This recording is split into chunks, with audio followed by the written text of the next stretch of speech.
Joining me now from London to talk about his role as Mr. Woodhouse in the new Jane Austen adaptation of Emma is actor Bill Nighy. Bill! Good morning, Jeff. Good morning, Bill. How's London? It's good. The sun is shining, weirdly. It's looking good. So, Bill, with this new version of Jane Austen's Emma, what was the appeal of playing the role of Mr. Woodhouse in this updated version? It was almost entirely to do with the fact that I met the director, Autumn de Wilde, who's from California, and this is her first movie, and she is someone quite remarkable, quite different, and she had a whole different angle on Jane Austen and the whole sort of genre. And I just figured I'd be in very safe hands and also in good company in terms of her creativity and her angle on it. And I've been proved correct. And director Autumn de Wilde, you've described her as a self-styled punk? Yeah, not me. That was Autumn de Wilde. Yeah, she is. She's a self-styled Californian punk, as is her cameraman, Christopher Blauvelt, who actually has a punk trio as well with his wife, and he's a bit of a genius. And they were an unlikely, perhaps on paper, choice to make a film, a Jane Austen adaptation, but in fact I think it turned out to be inspired because they have a bit of distance on it. They're not locked into the conventions in the way that these things are generally presented, and I think they did bring a kind of muscular, a kind of cheerfulness to it all. And they were, and one of the first things that Autumn did was to screen Bringing Up Baby with Cary Grant and Katharine Hepburn to the young cast, so they could have an idea of the tone that she was reaching for, which was basically screwball comedy, but not at the expense of the romance. She wanted to be, she wanted to deliver that kind of bomb, that sort of love bomb that always goes off in the fourth act. You described your character as Mr. Woodhouse as an uptight Englishman? Yeah, he's an uptight valetudinarian. And valetudinarian, don't hate yourself if you don't know what that means, because neither did I. It means someone who's obsessively concerned with other people's health, as opposed to a hypochondriac who's obsessively concerned with their own. And he is, therefore, I'm sure it's the same all over the world, but there's something about an uptight, sort of posh Englishman when they go to pieces that can be quite amusing, hopefully. Otherwise, I'd kill myself. Now, I understand you didn't read the novel because you feel that you're shooting a script and not a novel.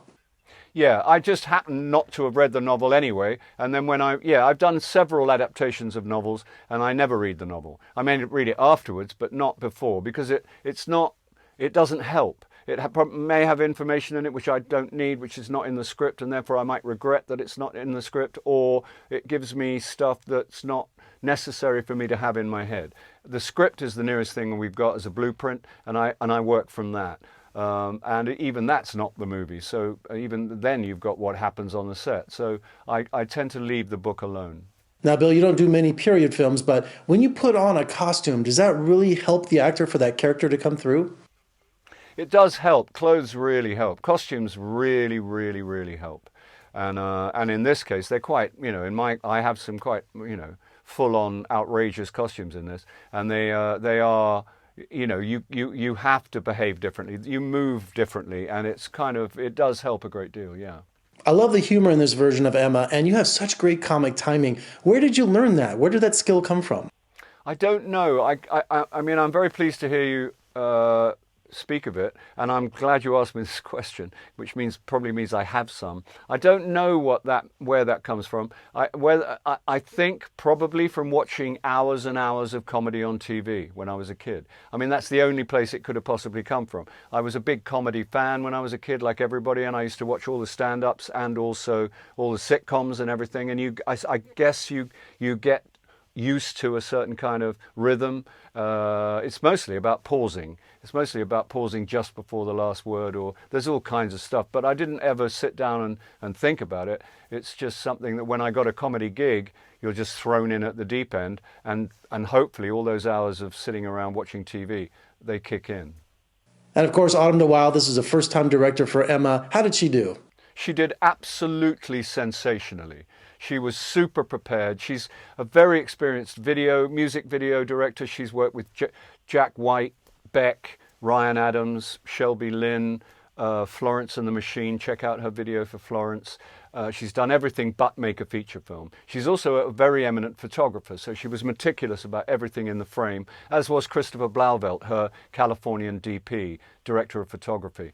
And you would never have imagined she'd never done this before. She was absolutely and she was inspiring.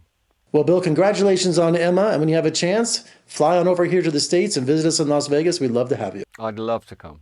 I'd love to come. Thank you. You can catch Emma in theaters now. For more reviews and interviews, just surf on over to my website at vegasfilmcritic.com. I'm Jeffrey K. Howard in Las Vegas. Thank you for joining me. I'll see you next time.